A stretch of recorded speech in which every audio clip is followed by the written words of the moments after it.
Welcome to Texas Local Live. I'm Jed Crisp. And I'm Ben Martinek, and tonight we have Mr. Big Joe Walker with us. How you doing, man? Man, I'm good. What's up, man? Joe? Yeah. It's good to be here and all this fancy stuff. Let me know I can't cuss on this, right? No, that's I'll try not to cuss. We'll keep it PG-13. These kids are watching too. Yeah. I'm playing. No, it's great to be Well, here. you got to tell us more about this bull you've been telling us about when you walked through the door. Yeah, man. I got about 31 head of Charolais cattle, and my bull, he love the ladies. I can't keep him in the fence, you know. So I can't blame him. No, is it like his daddy? Yeah, every time I get that, shh.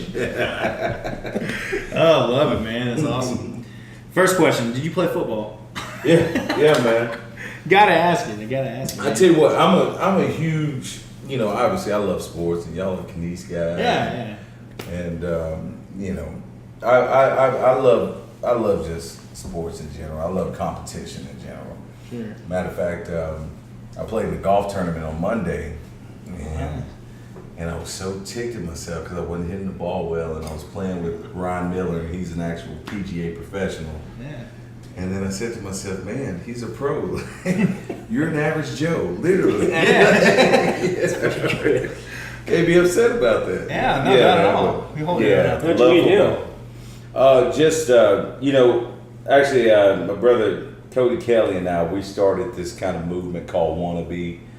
And we created this song, and it's about us trying to be pro golfers. We got all the pro stuff, but Sweet. we don't have the pro swings, or the pro, scorecard. But yeah, so I met Ryan through Cody, and Cody's an incredible golfer, and I'm a pretty decent golfer, but nowhere near those guys. Not scratch it. No. Yeah, definitely not scratch. Definitely not scratch. Work your way to it, man. Mm-hmm. So, you know, I don't know if you've seen the show you've been on, but man, we like to hear about your past. Well, for our, too, our man. podcast listeners, how tall and big are you? Oh, Big Joe? true, yeah. I'm 6'5", Okay. 320. 6'5", 320. Mm-hmm. That qualifies with the big title. You could in be case an you're wondering. offensive lineman in a minute. Yeah, for sure, man. For sure, you could.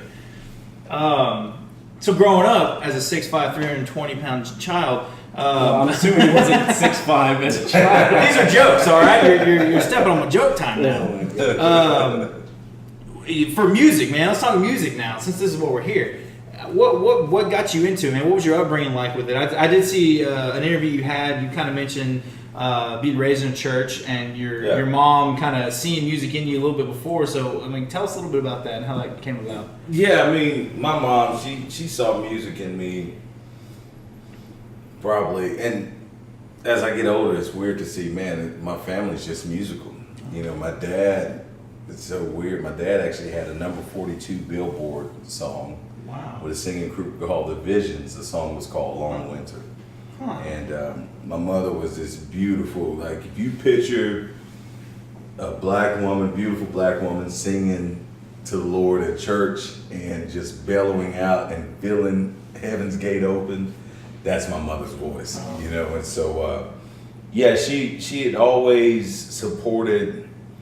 I mean, man, I played saxophone, I played viola. Oh, You nice. know, Whatever you get your hands on. Yeah, I mean, drums, piano, guitar, like, and now even as I have to stop myself because I just buy instruments just because, and I can't even play it. Yeah, It's try just it, like, man. man, You can't learn if you ain't got it. yeah, exactly. So my new thing right now is I'm learning the dobro. It's my favorite string instrument. I think it's the most beautiful sounding instrument, and so, you know, I picked that up. But yeah, like, you know, my family's always been, ever since I'm the baby of the family. Like, I was a surprise. You know, my youngest big brother is 12 years older than me. Wow. And so, you know, I didn't really grow up with the whole sibling rivalry. By the time I was 6, everybody was grown, you know, and so, which meant I got a lot of cool Christmas presents. And everybody knew that I love music, so. Oh, that's cool. Yeah, I would get pianos and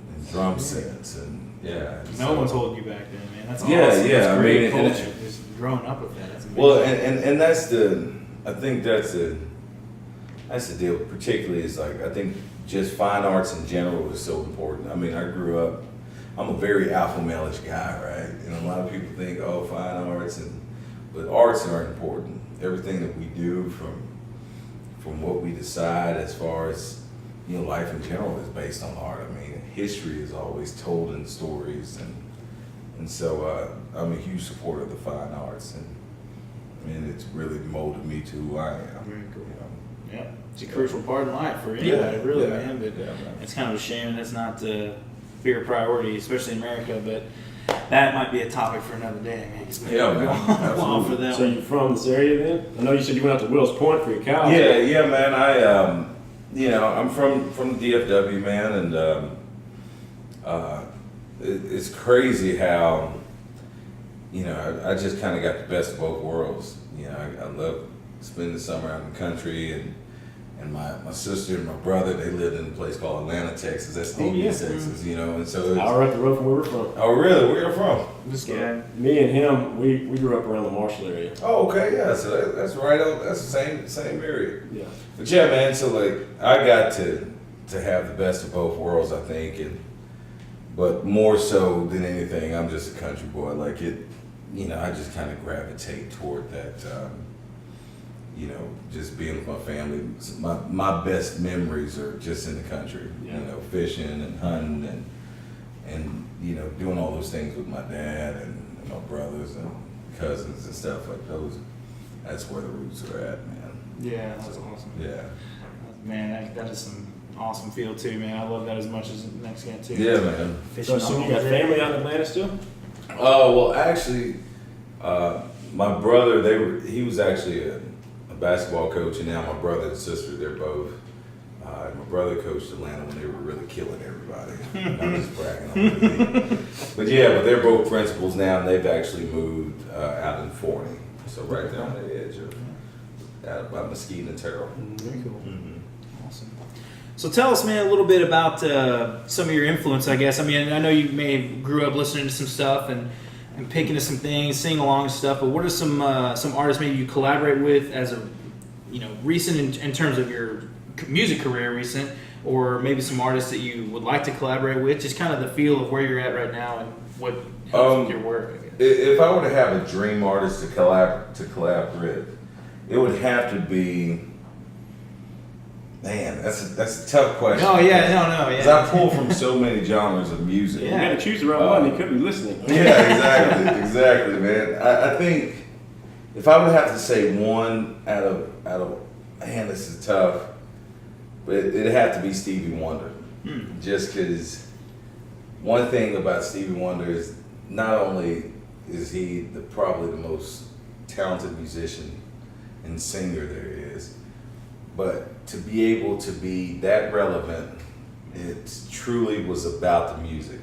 It's not about his looks or what he could see, and to be able to be blind and write songs and be able to describe colors and, you know, with the tones that he used. I mean, I think he's a savant, you know, and so I wouldn't even call it a collaboration, because what would you tell Stevie? Shoot, You'd be like, hey, yeah, I think you could do that a little bit better. Like, no, you can't say that. It's just Stevie Wonder, right? No, just be in the same room. Yeah, you just like, yeah, Stevie, that sounds great. What want me to do? I'm over here. I'm gonna help you. Yeah, it sounds great. You want a drink? Cold water or something? You know? Order some pizza. Yeah, man. But I'm all about. There's a lot of artists that don't like, you know, really don't necessarily enjoy writing with other people, and I love writing and collabing because, look, there's only 13 notes that you can possibly play, and nobody has done anything original, but they've done things that's who they are, their spin on it. As far as, so when I say not original, meaning, you know, chord progressions are all the same. You know, 1-4-5 blues are all the same, but you would never say Jimi Hendrix is the same as Muddy Waters, right? They play 1-4-5s, right? So it's to me, I think that it's important to collab with people, because then you get a different view on where they're hearing music.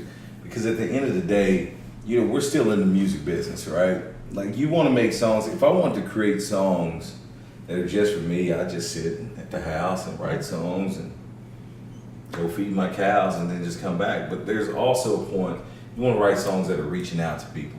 And it's not about selling records, because obviously that doesn't even happen anymore in the industry. You know? So it's really about being able to write songs that's true to you, and that you're hoping that people hear it and they understand you, and then also that it paints a picture of their life. I talk about with Texas music so much, man. One of the reasons why Texas music is in all of us, right, is because it played such a pivotal part in our lives. Going back to SFA, like I remember going out to SFA and going to the convention center and hearing Pat Green and dancing with this beautiful girl, and and then that girl became a girlfriend, and so all these type of things that happen, like that music grew with us. Put emotion to it, ties it to your life and root, for sure. And that's why you'll always have people from to this day, Pat Green could be 70 years old, and I'd be like, yo, I'm going to Pat Green concert, because you want to relive those great moments, and I think as a songwriter, I've really started focusing on being honest. Jack Ingram, and obviously, he just had that huge write with Miranda Lambert and wrote Tin Man. And, we opened up a show for Jack, and Jack and I were talking about doing the writing sessions together, and Jack said, well, I'm going to give you one piece of advice about writing, is that you have to be honest. And I just kind of blew it off, not blowing it off, but yeah, everybody says they're honest in their writing. Yeah, this is truth and this, but sometimes being honest is like saying something you really don't want to say, and it's embarrassing, and he hit a nail on the head with that one. It was just saying, when you write, it has to be honest. Yeah. It has to be. Well, it's because people can see right through it. Yeah. That's why a lot of Nashville songs I'm not a huge fan of, but you can tell there's a guy in a room, and they were sent to Key West, 10 different writers to write for a weekend to produce 15 songs for Dierks Bentley. Mm-hmm.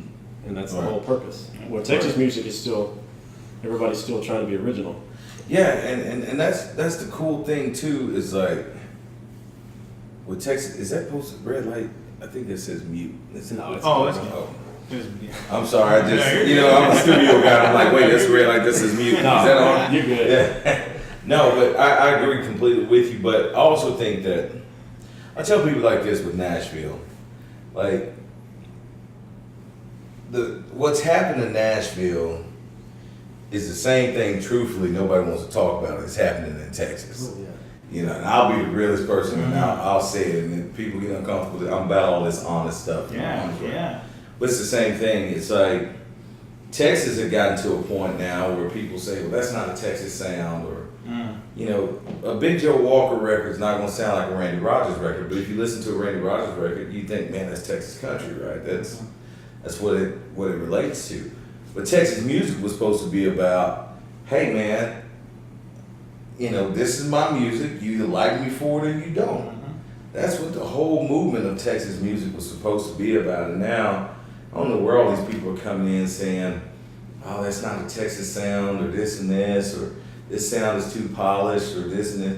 Well, if you're a Texas artist, like my record, I love steel guitar, and I'm gonna put steel guitar on my record. Like, well, it's like Josh Adams' biggest criticism was all the horns he added to yeah, his it's like, to me, how can you criticize when they've done nothing but support this industry that we're in? And on top of, now, I don't judge anybody for doing anything to feed their family. Like, that's just not my, you know what? I probably wouldn't wear Luke Bryan jeans and gyrate, but I ain't seen Luke Bryan's paycheck either, right?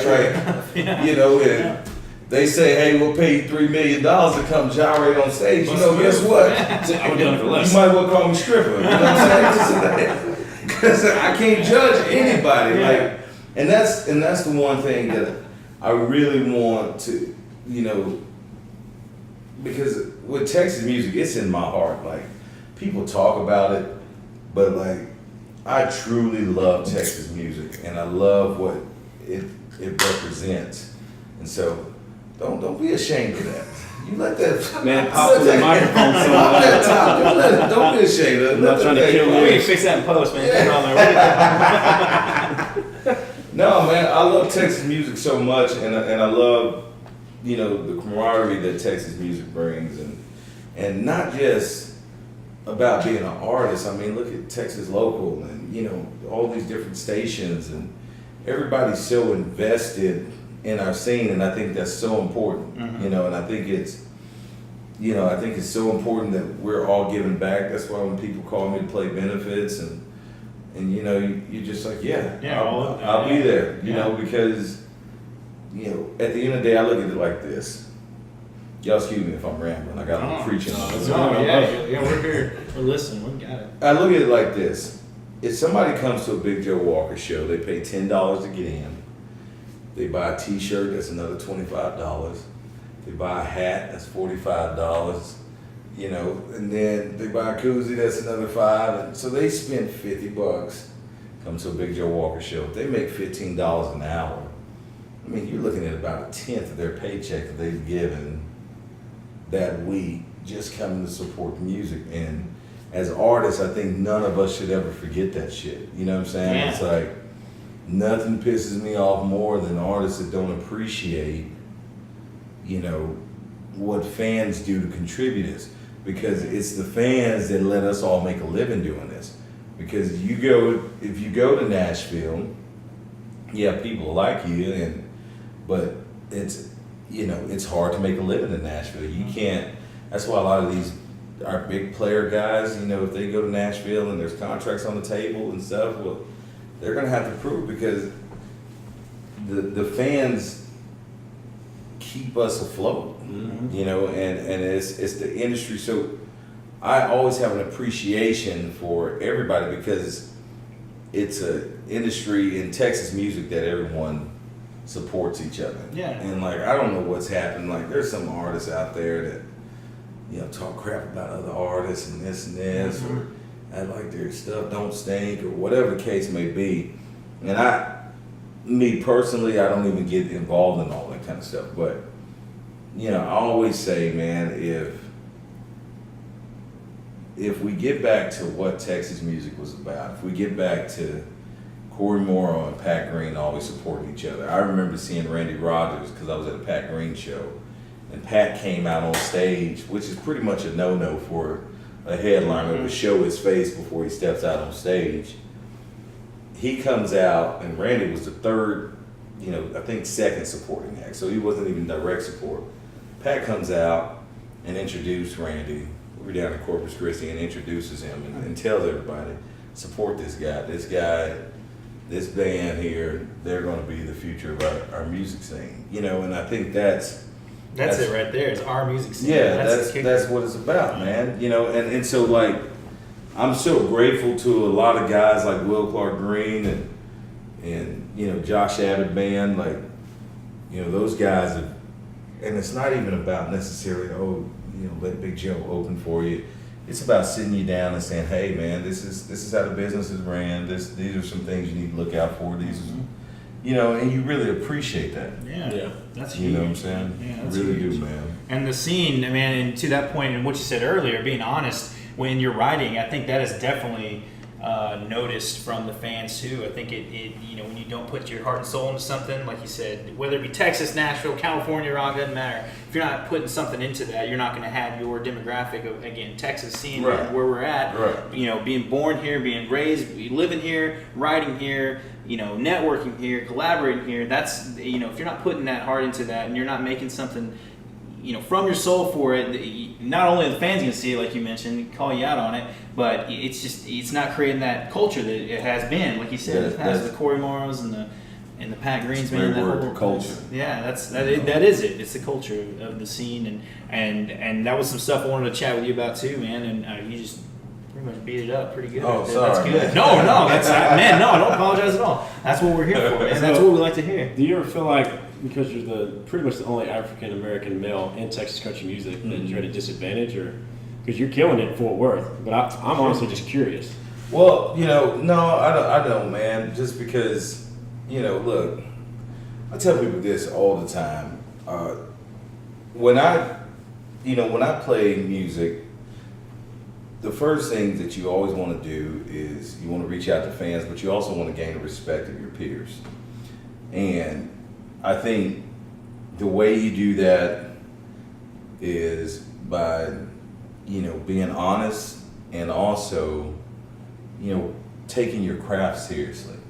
Like I work really hard at my craft. You know, I'm a piano player and I'm a guitar player, but you know, my first instrument is piano. Jeez, okay. So, but you know, I take the craft of trying to play the guitar very seriously because, you know, if I'm gonna put that on stage, I better be able to play that daggone Right. thing. You know what I'm saying? And so, for me, it's I always say this, man. Like, you know, it doesn't miss me that I'm the only black guy, you know, in the scene that's working, and but I also have an appreciation because, you know, there's a long line of black cowboys that people don't talk about, and so it's cool to kind of to represent that, Yeah, you know, absolutely. and so, but it's also like I'll never sit up here and say that, you know, that there hasn't been things that have happened to me that make you question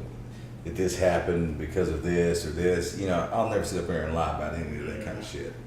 But I will say that you start to understand there's a responsibility, not just as a black man, but as an artist in general. And I say that because my band, we're super multicultural. My drummer's black, my bass player is Hispanic, and then my fiddle player is white, my guitar player is white, you know. We played a show out at the White Elephant, and it was about a year ago. And the one thing I always pride myself on is our band, we're a fun band to watch, and it's going to be a fun show, you know. And there was a guy that, you know, I was taking a break, and I'm at the bar, and I had a beer in my hand, and I'm drinking, and he had swastikas tattooed on the side of his head. And so, now Big Joe's a nice guy, but don't go poking the bear. If I cross that line, it's gonna be furniture moving around. You know what I'm saying? So he walks up to me, and so you know, I kind of puff my chest out, getting ready for whatever's about to happen. And he tells me, you know, I'm from Southeast Oklahoma, and that's a big time Klan capital. And I just want to let you know that you and your band changed my way of thinking, just instantly. Wow. Now, and so I'm still a little like, what? You know, because I'm still kind of in the mode, like, what are you about to do? You know, like. So he's like, no, I'm serious, man, and I just want to come shake your hand and say thank you. And I said, well, I appreciate it. And you know, his wife or girlfriend came up, and she came up crying, and she said, you have no idea how long I've been praying for this. You know, that I've been praying for this. And like, and he said, hey, well, hey, give him a hug, you know, tell him thank you, you know. And like, then I was like, whoa, like, this dude's, you know, that apparently, you know, was in the Klan, told his wife or girlfriend to hug a black man, like, and it blew us all away. And then I realized, like, obviously, you know, that was just God doing his work of changing his heart, and I think I was just a medium for that work to happen, you know what I'm saying? But you also start to realize that there is a responsibility. Like, I feel like there's a responsibility because there's a lot of kids out there that are, you know, little young black cowboys that want to play country music. You know, just like there was a lot of little black kids that want to play golf when Tiger Woods was there. And he, you know, so, and I'm not saying that I'm You're the next Charlie Price. none of that, but Yeah, but you're there. You're proving it, and that's something, man. That's and it says something about the industry that we're in, because I think, you know, country music definitely has a stigma of like, oh, it's racist and this, and you know, and look, there's assholes wherever you go. I don't care what industry you're in. I don't care what job you do. Like, there's just, you know, but for the most part, man, 99.9% of the time, you know, we've been completely accepted, and I've never thought like, oh, this is a racial issue or anything like that, because also growing up, I was never raised that way. Yeah. It was like, hey, you know, a racist is gonna do their job. It's up to you to do yours, and that's just kind of the mentality that we had. You know, you just That's don't. great, man. If someone feels that way about you, shit, I don't know. Excuse me. I'm trying to. No, yeah. But you know, it's, We're talking about some heavy stuff, man. It's all Yeah, right. yeah. Somebody feels that way about you. You know, you just have to stick it. Yeah. Stick on it and keep pushing. Yeah. You know, because at the end of the day, we all have jobs to do. We all have to get up and whatever inspires us, whatever motivates us. And my motivation isn't based on how somebody else makes me feel. You know, my motivation is about the work and about the process that's put in. Yeah. You know. That's awesome, man. Well, either way, what you're doing is amazing and badass, and It's a great story. And yeah, that's Yeah, pretty man. pretty good stuff, man. Even more of a testament to anyone out there that's playing music. Doesn't matter your skin color at all. Just get out and do it, Yeah. and focus on that. Make that your drive, and you're just a testament to that through and through, man. Social media platforms. Yeah, let's share talk those. more. Yeah, let's hear what you got. Some social media stuff, of course, but what about tours? You got some stuff coming up. I mean, Yeah, we're getting ready to upload a bunch of dates that just got locked Okay, in. So nice. those will drop in probably on Friday. Okay. And yeah, like we're Facebook, Instagram, everything's under Big Joe Walker. Snapchat's under Big Joe Walk. I don't know why they didn't let me have the ER. Oh, that's all right. But it's just Big Joe Walk, but Big everything Joe Walk. else is under Big Joe Walk. All right. Yeah. So this Saturday we'll be out in Turo, Texas at Silver Saloon. Okay. And it's a great venue. Everybody come on out. Yeah, It's a good Saturday. time. Come on. Yeah, it's a good 14th. time. Bring it Good on. time, man. Right off I-20 heading toward East Texas. There you go. There you go. Greenbow, Alabama. All right, man. Well, let's. You cool to play maybe a couple tunes for us here in a bit, and we'll Yeah. do some stuff. And I'm not a real musician, so I didn't bring my guitar. I'm gonna have to borrow theirs. oh, we got one right here. Let's love the wall here for you, Beautiful man. Martin. Yeah. Plugging brands. Well, cool. We appreciate you sitting down and chatting with Man, us. I That was appreciate awesome. y'all, man, and I Appreciate appreciate y'all. what y'all are doing. Oh, Seriously, yes, that's sir. no lie, man. Amen. And that's what we talk about, the contribution from all angles, not just artists, not just the fans, but you guys that are We're giving the us intermediary, platforms, man. We're trying to, yeah, we man, want appreciate to bridge that gap as much as we can. So. Seriously, appreciate that, man. Cool. We're gonna get some tunes coming up here next. What's up? This is Big Joe Walker at Texas Local Live, and this is my song Two Step.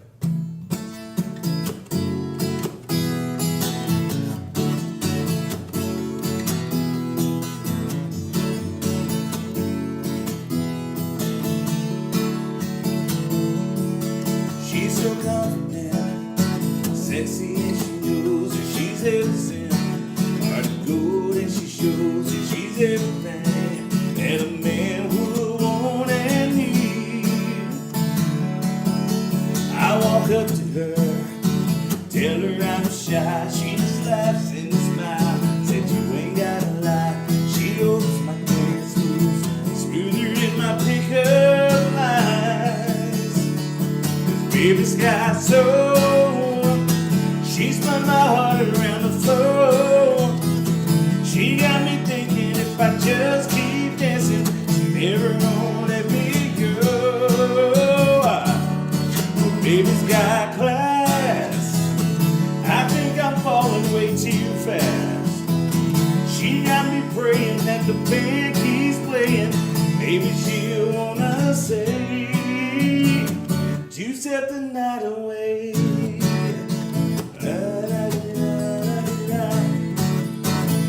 Time for last call.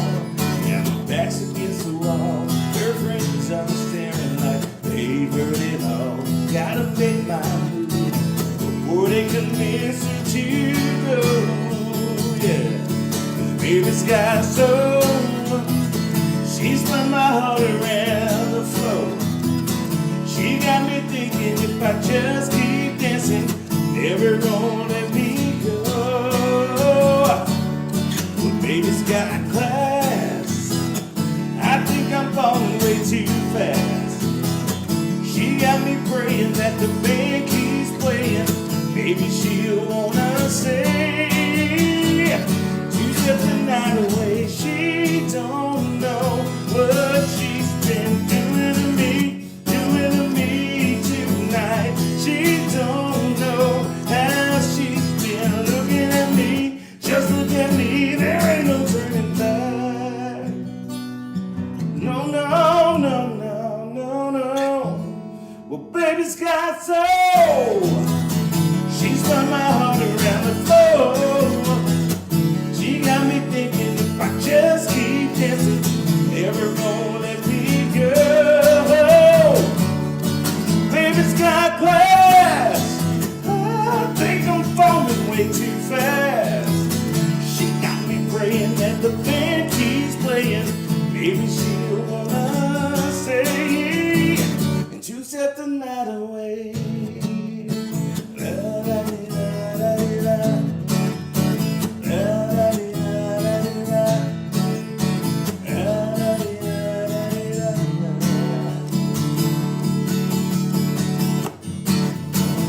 last song on my new album called True Story. The song's called Trains I Miss.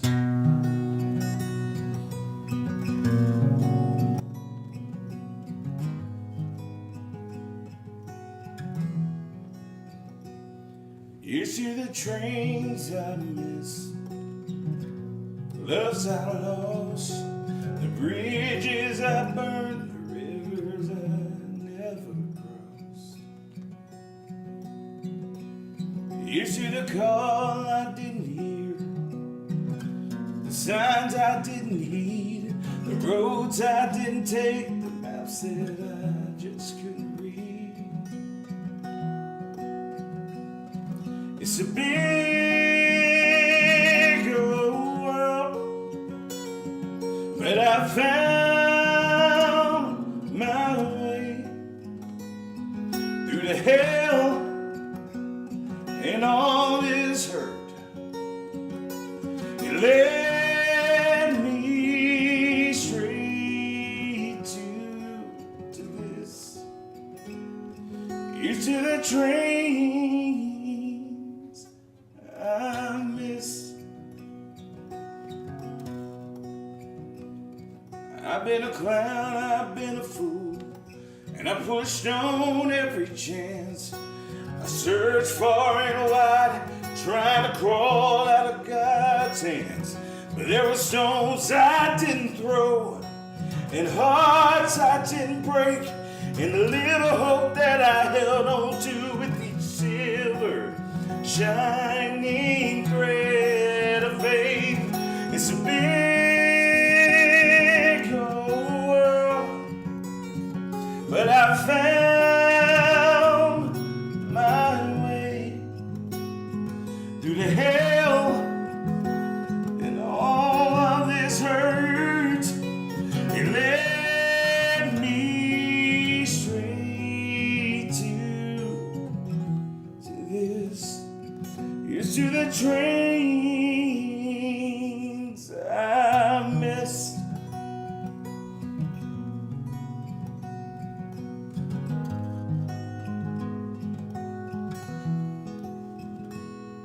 Used to this place I found, and loves I know, the earth and the sky that I call my home. Used to the things I need that are bigger than me, and the moments I find myself right where I'm supposed to be. It's a big old world, but I found my way through the hell and all of this hurt. It led me straight to this. Here's to the trains I've missed.